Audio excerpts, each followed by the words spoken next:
మీ అందరి కోసం మహిషాసుమర్దిని స్తోత్రం పాడుకుంటున్నాను.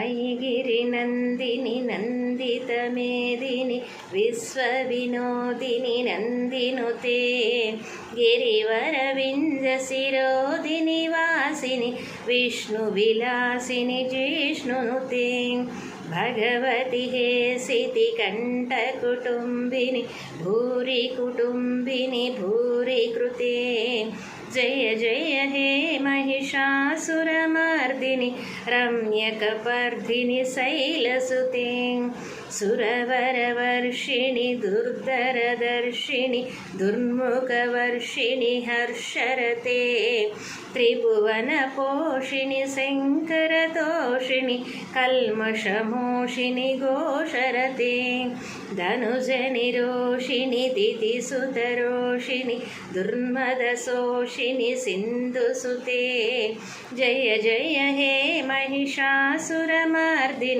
रम्यकपर्दिनि शैलसुते अयि जगदम्ब कदम्ब वनप्रिय वासविलासिनि वासरते शिखरि शिरोमणि तुङ्ग हिमालय शृङ्गनिजालय मज्जगते मधुमधुरे मधुकैटव भञ्जनि कैटव भञ्जनि रासरते शिखरि शिरोमणि तुङ्ग हिमालय शृङ्गनिजालय मध्यगते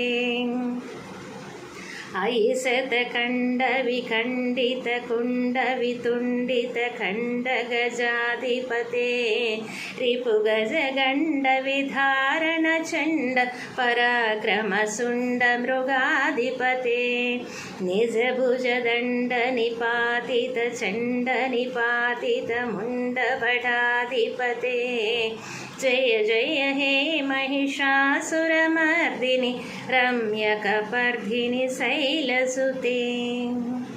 చాలామందికి ఇలాంటి స్తోత్రాలు, పిల్లలకి పాటలు, భగవంతుడి దైవభక్తికి సంబంధించిన ప్రతిదీ కూడా వాళ్ళకి మనం పెద్దలకు తెలియచేయాలండి, నేర్పించాలి. ఎలా నేర్పించాలంటే ఫస్ట్ చదవటం నేర్పించాలి. ఎందుకంటే పాపం వాళ్ళు ఈ పదాలు లిరిక్స్ పట్టుకోవడం కష్టం అవుతుంది. ముక్కలు ముక్కలుగా విడగొట్టి చదవటం నేర్పించిన తర్వాత అప్పుడు లయబద్ధంగా తీసుకెళ్తే పిల్లలకి అర్థమవుతుంది.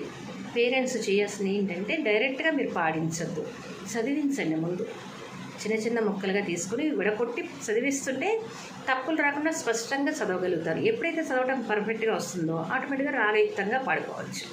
Thank you.